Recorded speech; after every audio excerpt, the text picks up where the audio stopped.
तो आज अपन करेंगे स्ट्रोक्स। ठीक है, स्ट्रोक्स बहुत इम्पोर्टेंट होता है। अब एक फ़ाइल मैंने ऑलरेडी बना रखी है ये वाली, तो इनको समझाता हूँ मैं। एक चीज़ मैं पहले क्लियर कर दूँ, ये जितनी भी साइजेस हैं ना स्क्वायर्स की, ये सबकी साइजेस एग्जैक्ट सेम ली है मैंने। इतना थोड़ा सा भरोसा कर लो, मैंने सेम लेके ऑल्ट एंड कंट्रोल डी से सबको बनाया है। हो सकता है तुमको साइजेस अलग लग रही हो, बट उसका रीज़न मैं अभी बताऊंगा। इन सब की साइजेस सेम है, ठीक है। अब अगर इस वाले को देखें तो ये हमारा फिल एंड स्ट्रोक दोनों है। ये फिल होता है और ये स्ट्रोक होता है, ठीक है। अगर तुमको देखना है कि ये फिल है नहीं, तो एक बार ये कलर डाल के देख, थोड़ा अलग डाल देता हूँ, ठीक है। इसमें फिल एंड स्ट्रोक दोनों है, यहाँ से फिल आता है, यहाँ से स्ट्रोक आता है, ठीक है। अगर इस वाले की बात करें तो ये है फिल ओनली। अब इसका स्ट्रोक हटाया कैसे, यहाँ क्लिक किया और यहाँ से स्ट्रोक हट जाता है, ठीक है।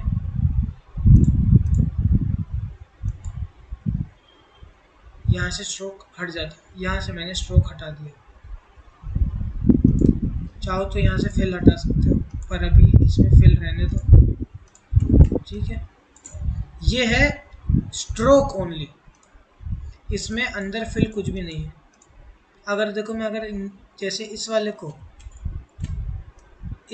भी अगर मैं यूँ सेलेक्ट करके ड्रैग करता हूँ तो इजीली ड्रैग हो जाता है।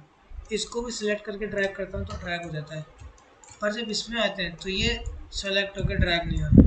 द रीज़न बीइंग अंदर कुछ है ही नहीं, ये है फिल ओनली। लेकिन हाँ, यहाँ पाथ को सिलेक्ट करके ड्रैग करोगे तो ये भी ड्रैग हो जाएगा, बट ये अंदर से ट्रांसपेरेंट है, समझ रहे हो।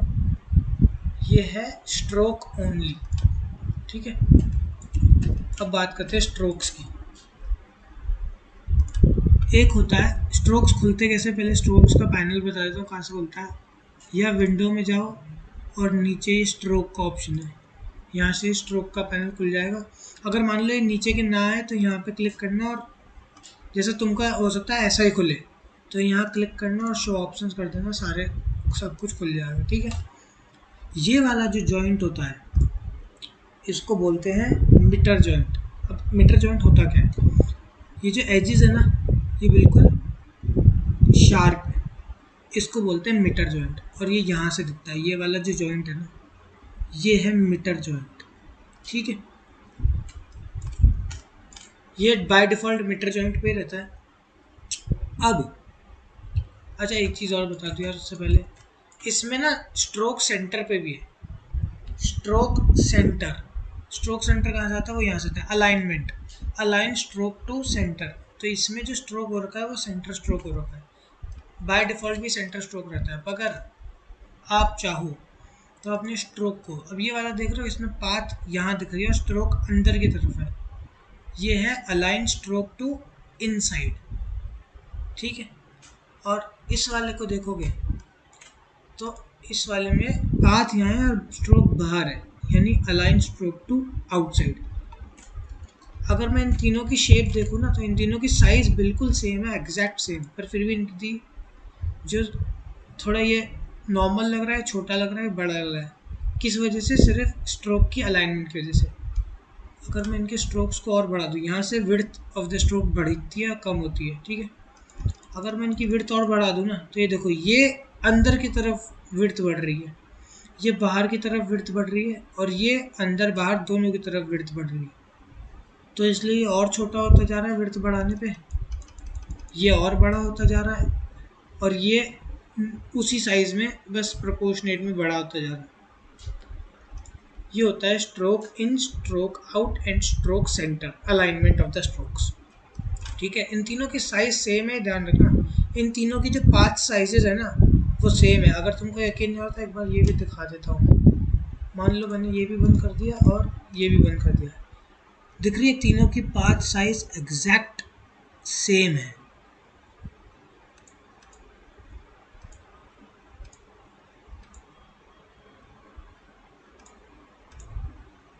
ठीक है।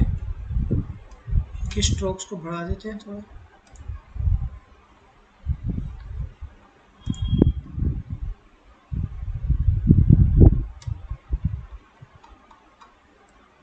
अब ये बाय डिफ़ॉल्ट हो रखा है। मैंने यहाँ गया, ये अलाइनमेंट सेंटर पे, इस पे गया, अलाइन इनसाइड पे, इस पे गया एंड अलाइन आउटसाइड। ये देखो तीनों साइज अलग अलग दिखने लग गई, जबकि इन तीनों के पाथ की साइज बिल्कुल सेम है। ठीक है, अब बात करते हैं स्ट्रोक के कॉर्नर्स की। ठीक है, ये वाला जो जॉइंट है ना, ये होता है मीटर जॉइंट। मीटर जॉइंट एक तरीके से मत समझ लो जनरल जॉइंट होता है, शार्प एज वाला। ये होता है राउंड जॉइंट, ये आता है यहाँ से, इसको सेलेक्ट किया, ये आया राउंड कॉर्नर। ये बहुत स्मूथ सा कॉर्नर आ जाता है। अब है ना, एक चीज़ का डिफरेंस समझना कि तुम डायरेक्ट सिलेक्शन टूल से जो कॉर्नर लेके आते हो, इसको ड्रैग करके, वो अलग है, और ये जो कॉर्नर है ये अलग है। ये दोनों चीज़ें जो हैं ये अलग अलग हैं, इन दोनों को ज्वाइन मत करना। ये कॉर्नर जो है ये अलग होता है, इसकी एक रेडियस होती है पर्टिकुलर। ये कॉर्नर जो है ये इससे स्मूथ कर्व पे दिखाने के लिए होता है। रास्टर और वेक्टर इमेजेस का जब कॉन्सेप्ट आता है तब ऐसे स्मूथ कॉर्नर्स लेने पड़ते हैं, ये तब काम आता है। अभी तो हो सकता है तुमको ऐसा लगे ये वाली चीज़ भी तो यही है, यहाँ से भी तो कर सकते हैं इसको राउंड, पर इसमें क्या होगा ना, ये नीचे वाला भी राउंड होगा, ऊपर वाला भी राउंड होगा।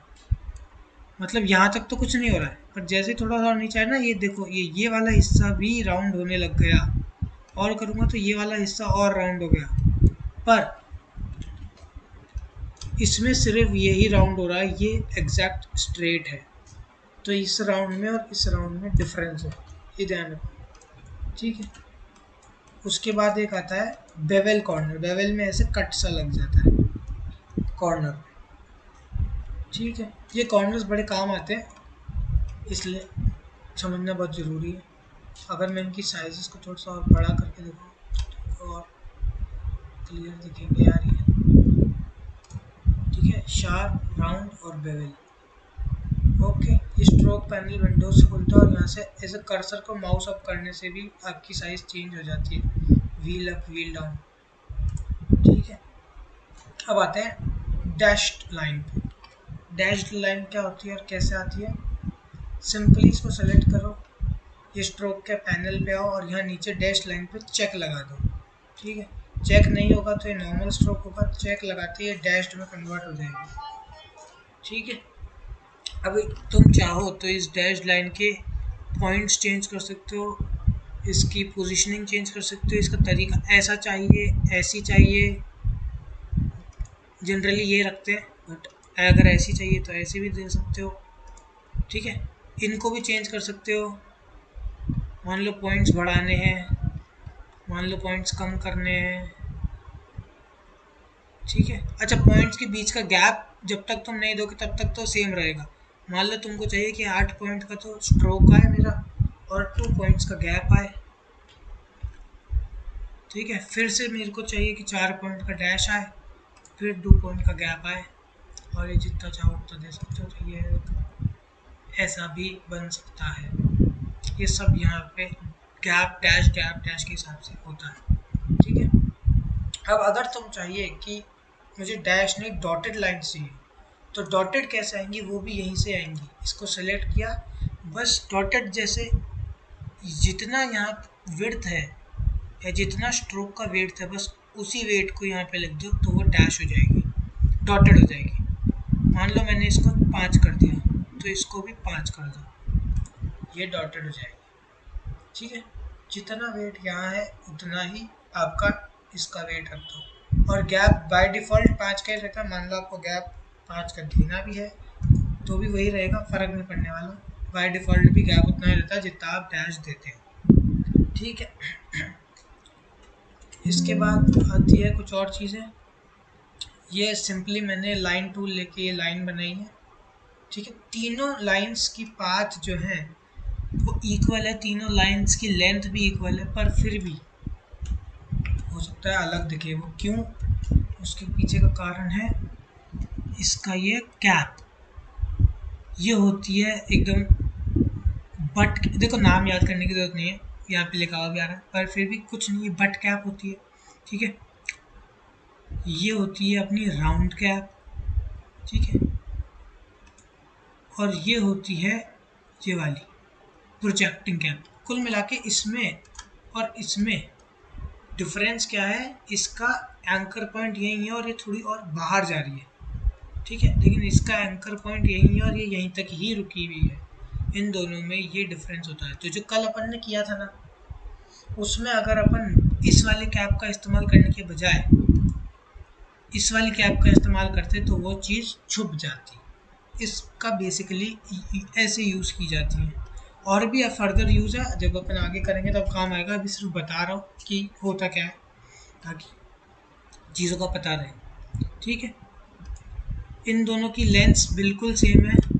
हो सकता है तुमको ये अलग दिख रही हो लेंथ में, अभी नहीं दिखेगी, जब मैं स्ट्रोक बढ़ा दूंगा तब दिखेगी। तब ये लगेगी कि ये थोड़ी छोटी है और ये थोड़ी बड़ी है, ये भी बड़ी है लेकिन ये बड़ी नहीं है यार। इसकी पाथ वही है, बस ये राउंडेड है और आगे से राउंड हो रही है। ये आगे से ऐसे एक कैप जैसा आ रहा है जिसकी वजह से ये बड़ी दिख रही है। बाकी इन तीनों की पाथ सेम लेंथ की है, ठीक है। छोटा कर दीजिए।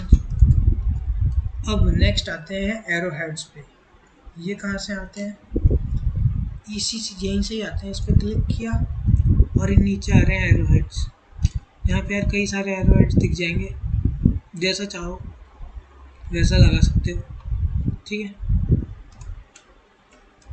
और चाहो तो नन, जो नॉर्मल नन पे रहता है, तो ये ऊपर नन भी कर सकते हो। पीछे की तरफ मैंने भी कुछ लगा नहीं रखा, आगे पीछे दोनों तरफ लगा सकता हूँ। मान लो ये एरो लगाया एंड पीछे की तरफ मैंने ये लगाया। अच्छा, अब इसकी साइज़ भी यहाँ से बड़ी छोटी की जा सकती है, ठीक है।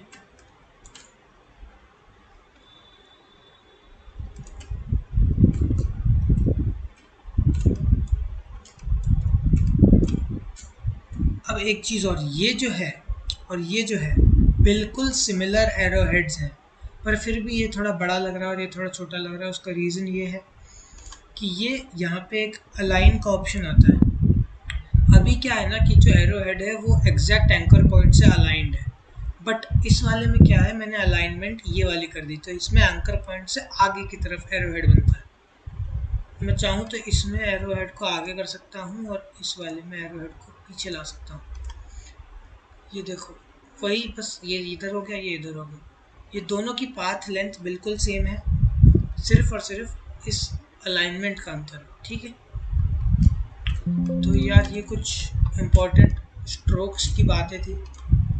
इसमें एक बार कोई डाउट हो तो पूछ लो। मेरी आवाज़ क्लियर आ रही है तो मुझे ये बता दो, फिर थोड़ी सी ये आगे जो चीज़ें करते हैं। हाँ, ये जो फर्स्ट और थर्ड वाला है, फर्स्ट और थर्ड वाला, यस। नहीं फर्स्ट एरो हेड की बात कर रही हूँ मैं। यस, तो फर्स्ट एंड थर्ड।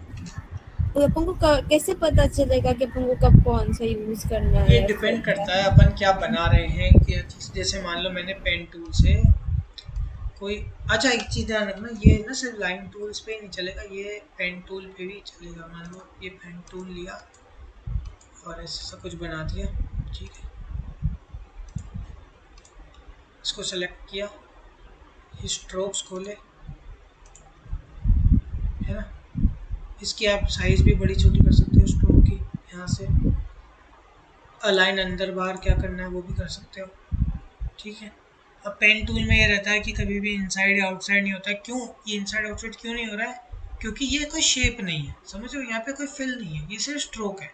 स्ट्रोक में कोई इनसाइड आउटसाइड वाली चीज़ नहीं हो सकती यार, ये सिर्फ शेप में आती है, ठीक है।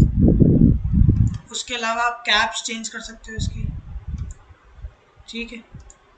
एंड इसमें एरो हेड देना चाहो तो एरो हेड दे सकते हो। अब मान लो ये थोड़ा गंदा सा लग रहा है, लेकिन मुझे यही लेंथ की चाहिए थी, तो मैं क्या करूँगा, अलाइन आगे कर दूँगा। समझ आ रही है कि इसका कहाँ कब कैसे काम होता हाँ, है, ठीक है। अब इसकी साइज़ मान लो मुझे थोड़ी छोटी चाहिए तो यहाँ से छोटी कर लूँगा, बड़ी चाहिए तो बड़ी भी हो जाएगी, ठीक है। ये ऐसे बड़ी भी हो जाएगी, बड़ी की भी वो नहीं कि अपन बड़ा नहीं कर सकते, क्या बड़ा भी कर सकते हैं, छोटा भी कर सकते हैं, ठीक है।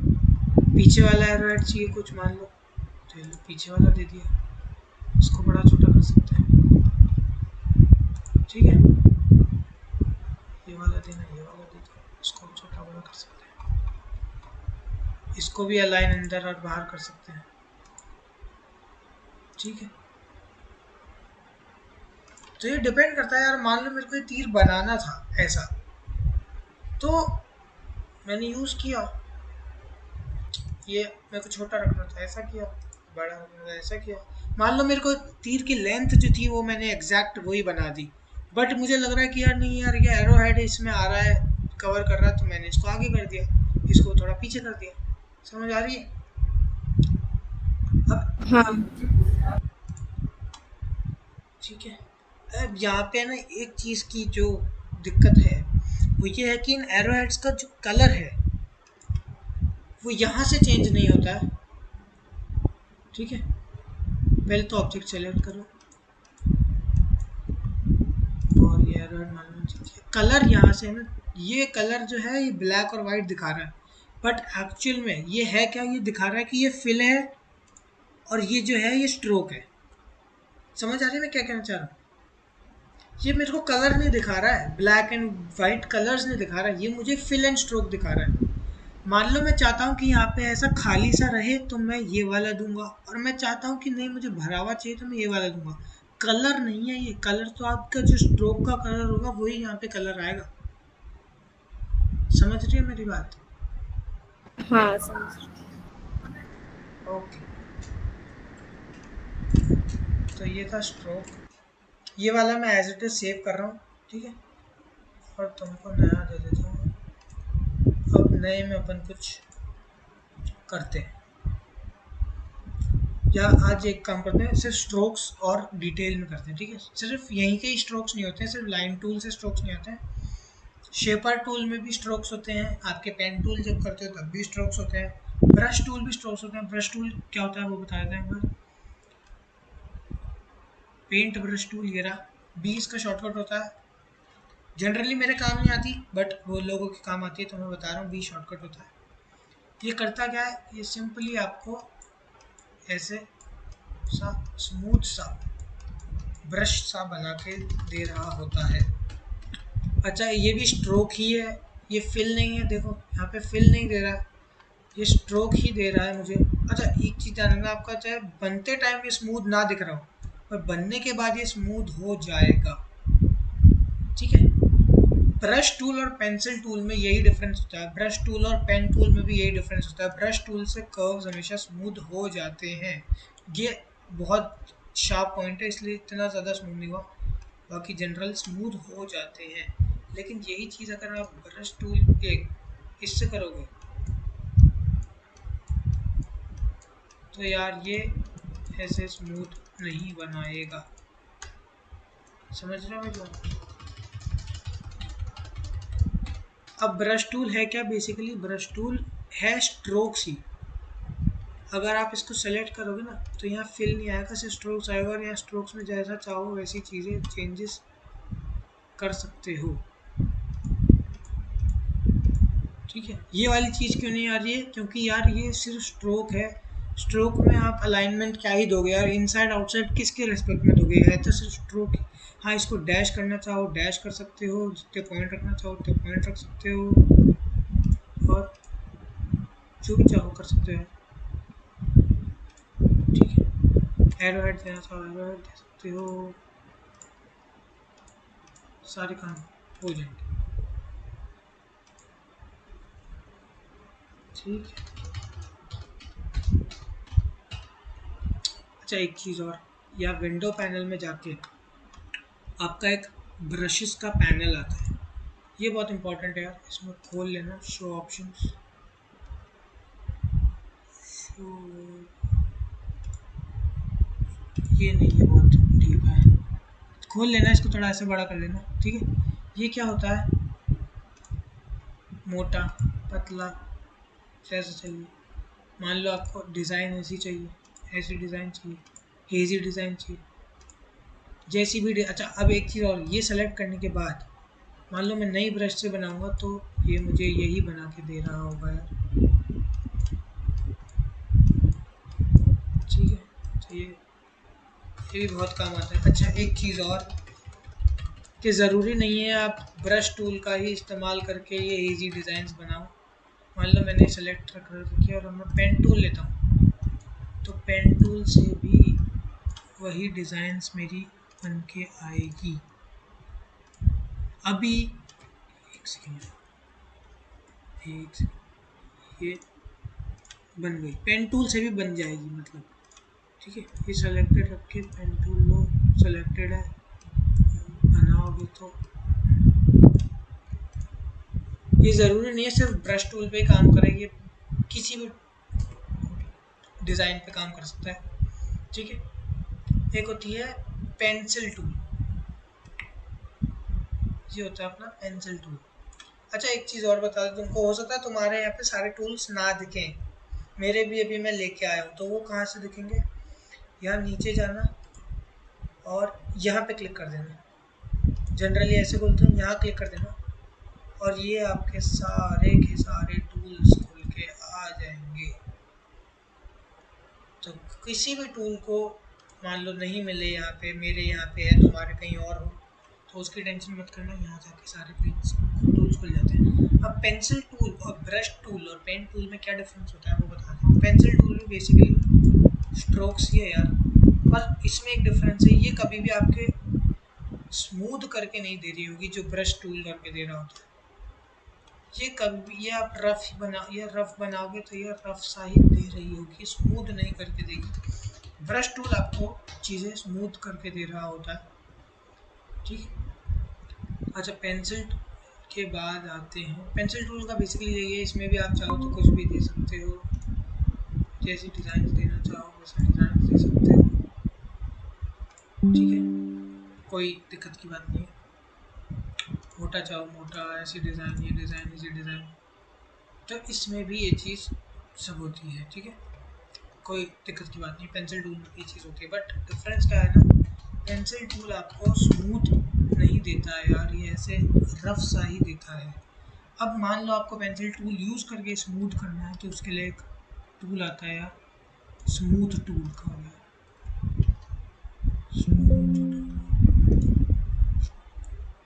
ये स्मूथ टूल, ये क्या करता है, ये आपकी चीज़ों को स्मूथ कर रहा होता है। अभी इसमें दिखेगा नहीं, थोड़ा स्मूथ सा ही मैं एक बार रफ बना देता हूँ।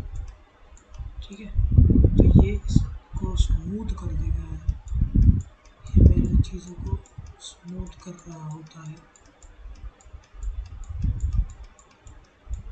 काफ़ी हद तक, इसमें स्मूथ।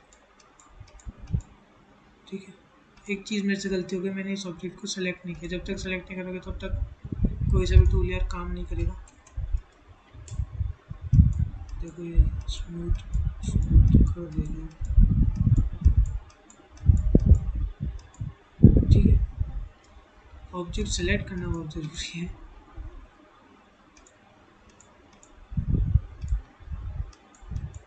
ये इसने स्मूथ कर दिया, ज़्यादा फेरोगे तो और ज़्यादा स्मूथ करता जाएगा।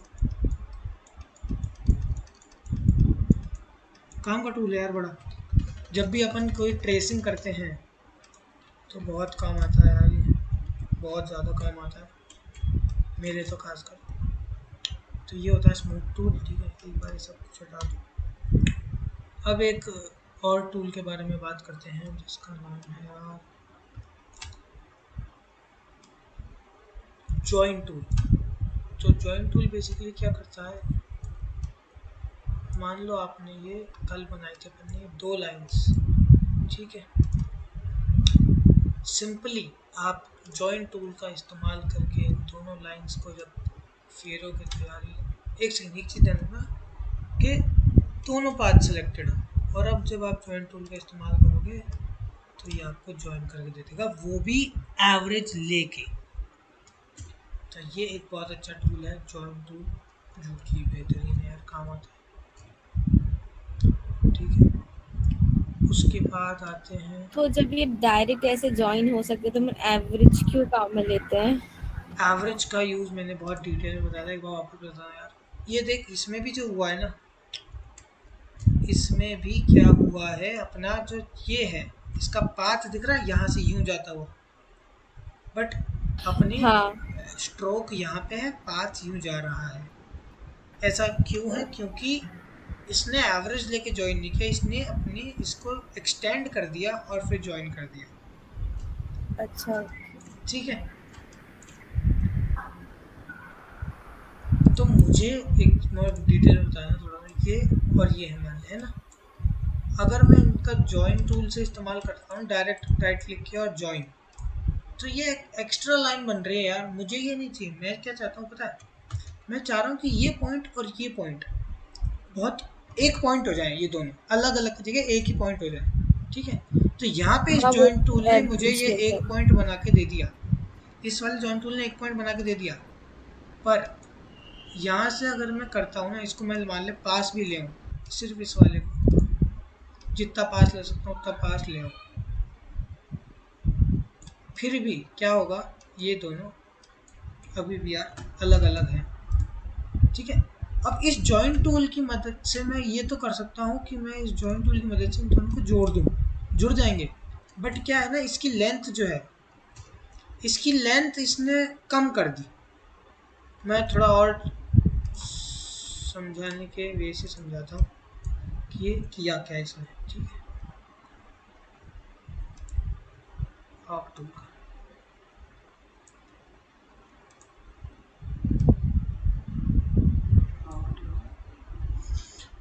एक सेकंड, मैं क्या समझाना चाह रहा हूँ वो ये है कि जैसे ये है मान लो 3 लाइन्स। ठीक है, ये 3 लाइन्स है, ये कितनी लेंथ की है, काफ़ी बड़ी सारी है। अब मैं अगर जॉइंट टूल का इस्तेमाल करता हूँ ना, पहले तो सबसे पहले इन तीनों लाइन्स को सेलेक्ट करके रखना है, नहीं तो ज्वाइन नहीं करेगा। सेलेक्टेड है। अब मैं जॉइंट टूल का इस्तेमाल करके मान लो इन दोनों को ज्वाइन करता हूँ, तो इसने लाइन काट दी मेरी लेंथ को डिस्टर्ब कर दिया इसने। समझ आ रही है मेरी बात, मैं कहना क्या चाह रहा हूँ? हाँ, वो उसकी लेंथ कम करके फिर जॉइन कर रहा है। वो उसकी लेंथ काट के ज्वाइन करता है। मैं नहीं चाहता यार ऐसा, मैं चाहता हूँ कि मेरी वो लेंथ तो वही रहे, बस वो ज्वाइन कर दे। तो इस टूल का इस्तेमाल तब करते हैं जब उनको लेंथ एक्चुअल में काटनी ही हो। समझ आ रही है? इस टूल का भी ऐसा ही नहीं कि यूजेबल नहीं है, ये यूजेबल है, बिल्कुल है। पर इसका काम तब है जब अपन को एक्चुअल में चीज़ों को ज्वाइन करना हो।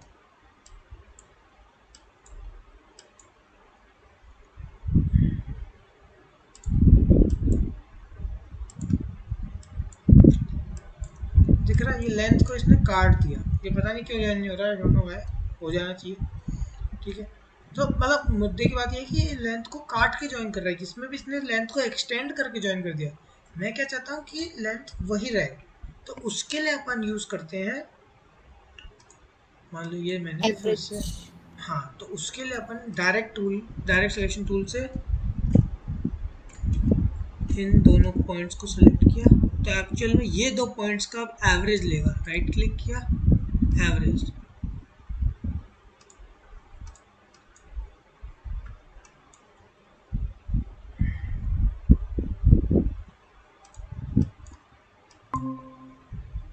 एंड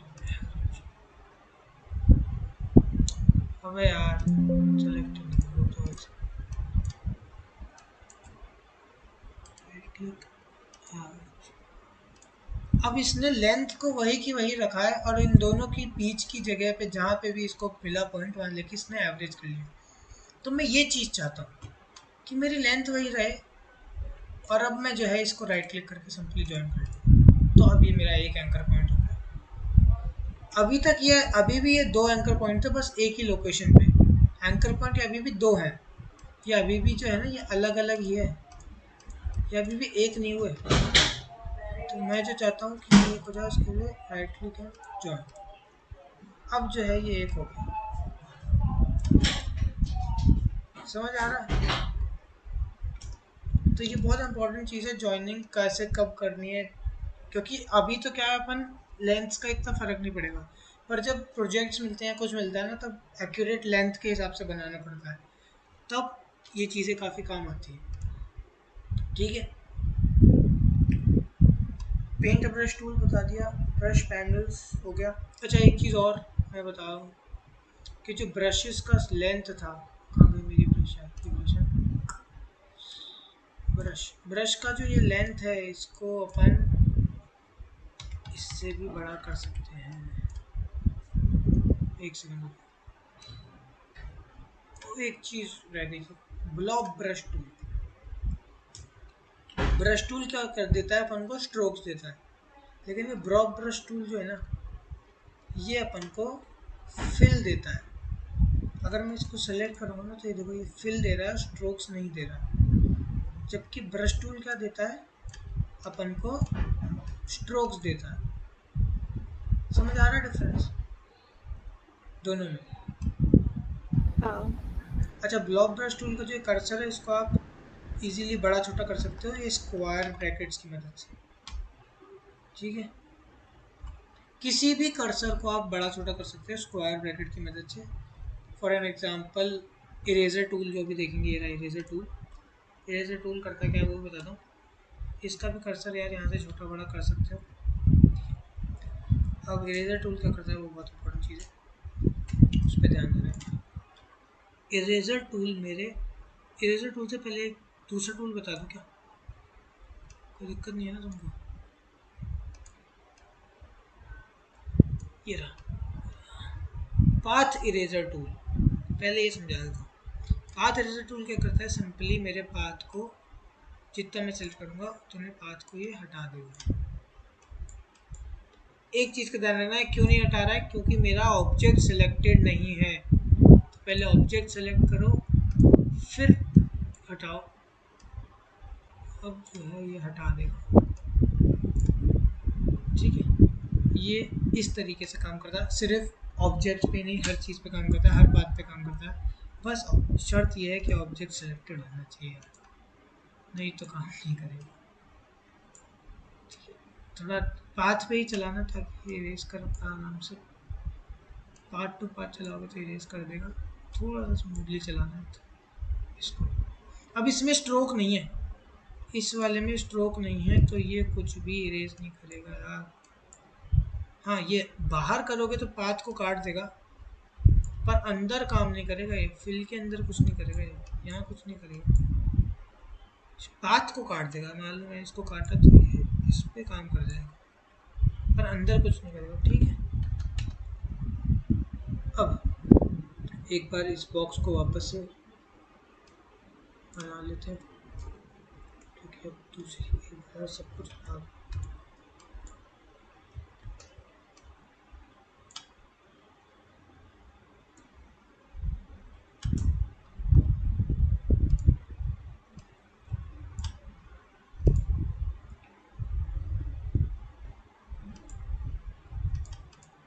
ठीक है, अब ये था अपना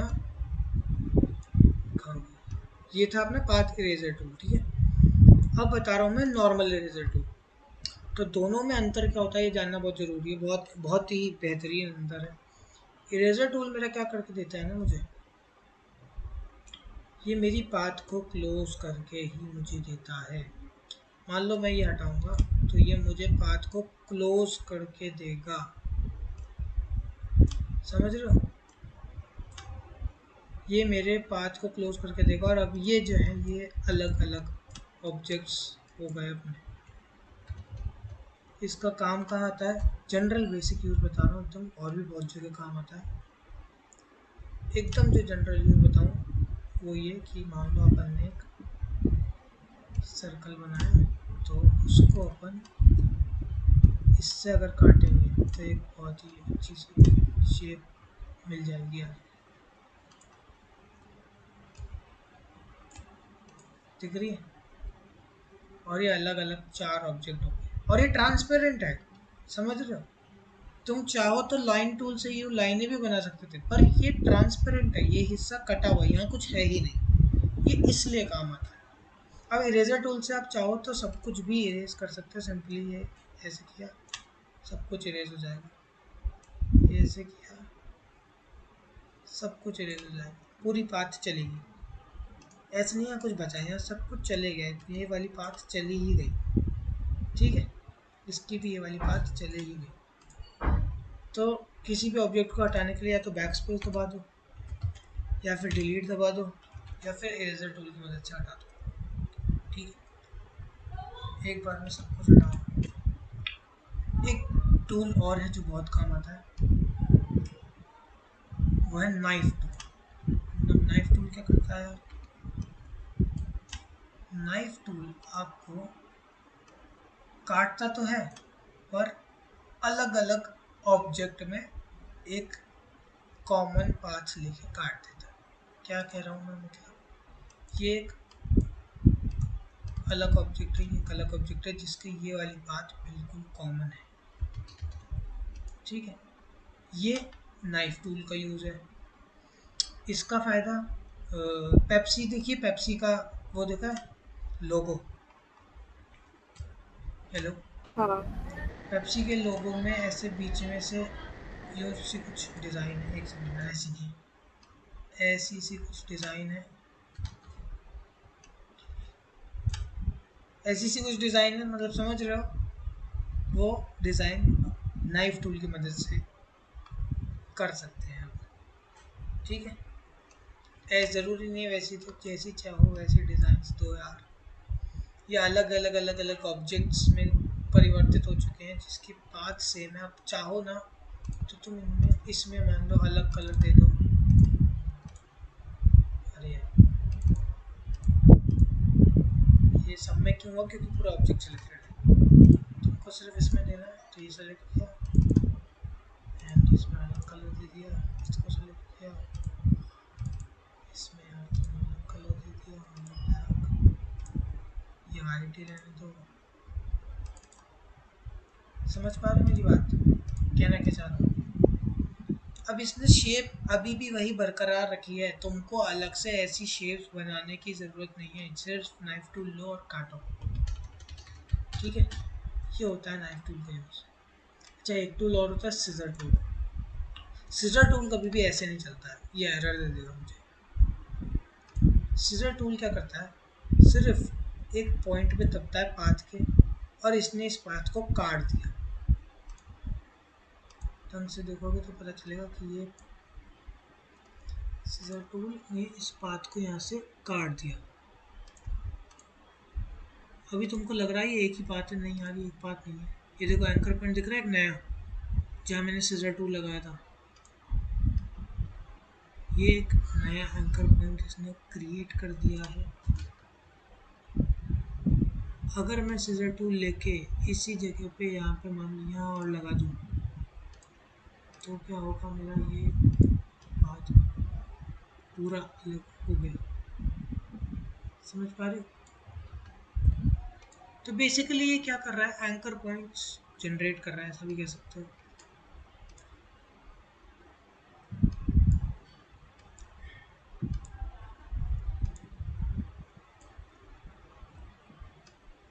ये अलग भी हो जाते हैं। ठीक है, ये अलग हो गया, ये अलग हो गया, छोटे छोटे जो कांटे हो गए, न्यू एंकर पॉइंट्स क्रिएट कर देता है, प्लस उनको पुराने वाले में से डिलीट भी करता है। मतलब देखो, जो एंकर पॉइंट टूल था ना, या पेन टूल से जो अपन कर रहे थे, अपन एक ही एंकर पॉइंट क्रिएट कर रहे थे। यहाँ पे इसने क्या किया, ये वाला भी एक एंकर पॉइंट है और इसमें भी एक एंकर पॉइंट है, ये रहा। तो दो एंकर पॉइंट्स क्रिएट किए ताकि आप पाथ को अलग भी कर पाओ। समझ आ रही है मेरी बात? तो सीजर टूल ये करता है। इसके भी कई सारे यूज़ है, यहाँ तो क्या बताऊँ, जब अपन करेंगे तब सबके यूज़ बता दूँगा। फिलहाल के लिए एक चीज़ समझ लो, eraser tool, path eraser tool और नाइफ टूल के डिफरेंसेस। तो एक बार के लिए मैं इसको डिलीट कर रहा हूँ, इसको भी हटा। मैं क्या कर रहा हूँ, मैं तीन शेप्स ले रहा हूँ सिमिलर, बिल्कुल। ठीक है, ये चीज़ें आई होप तुमको पता है कि मैं क्या कर रहा हूँ, कौन सा बटन कैसे क्या काम करता है, ये चीज़ें पता होगी। ठीक है ना?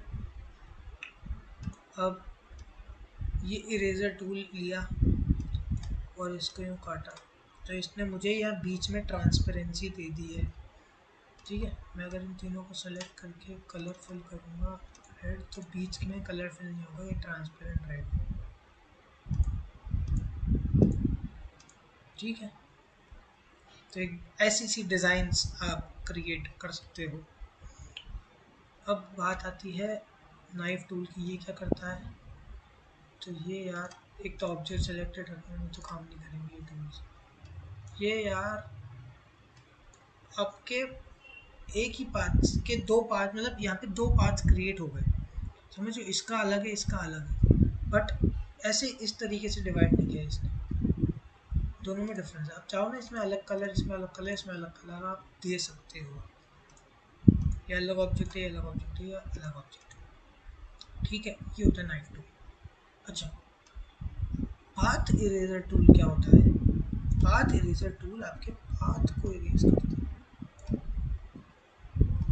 थोड़ा सा इसमें यह है कि आप पाथ पे चलाओगे तो ही इरेज करेगा, और सेलेक्टेड रखोगे ऑब्जेक्ट को तो ही इरेज करेगा।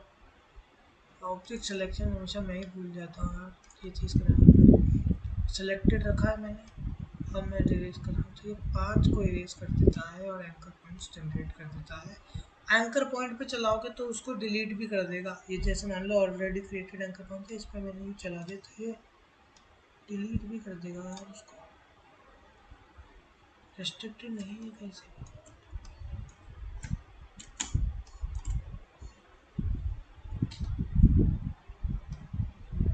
ठीक है, मान लो 1 मिनट है तो ये डिलीट भी कर देता है।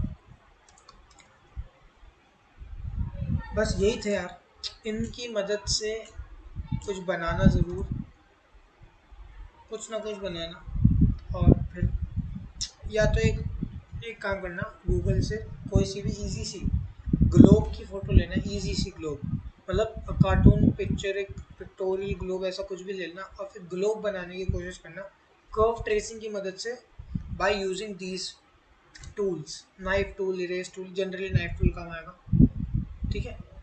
और कुछ करना है आपको, ठीक है, करके बताना जरूर। अच्छा, नाइफ टूल या अंदर से भी काट देगा क्योंकि ये फिल हो रखा है, तो ऐसा ज़रूरी नहीं कि यूँ ही काटना है यूँ ही काटना है, अंदर भी काट देगा। तो जैसे आपको इंडिया जैसा कुछ बनाना होगा तो ये यूँ करके काट देगा, ठीक है।